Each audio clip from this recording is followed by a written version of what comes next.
সাহেবের বৈঠক, আপনি কতকাল আশাবাদী নির্বাচন নিয়ে? বিসমিল্লাহির রহমানির রহিম। আমি অত্যন্ত আশাবাদী।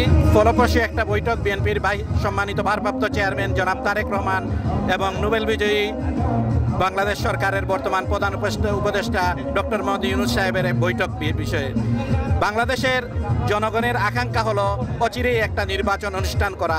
একটি গণতান্ত্রিক সরকারই পারে দেশের মানুষের আশা আকাঙ্ক্ষার রিফ্লেক্ট করতে।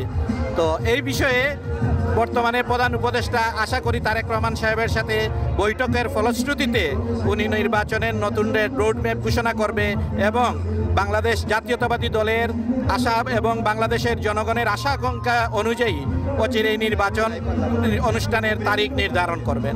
বাংলাদেশ জাতীয়তাবাদী দল হলো বাংলাদেশের গণমানুষের প্রতিফলন।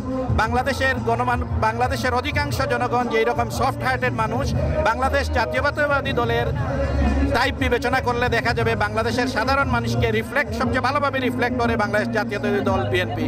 তো আগামীতে ইলেকশনের মাধ্যমে একটা ফেয়ার অ্যান্ড ফ্রি ইলেকশনের মাধ্যমে আমরা নতুন একটা সরকার পাবো এবং নতুন এই সরকার বাংলাদেশকে সুন্দর একটা আগামীর দিকে এগিয়ে নিয়ে যাবে, যেখানে আমরা সবাই স্বাধীনভাবে নিজের মত প্রকাশ করতে পারবো। এই আশাবাদ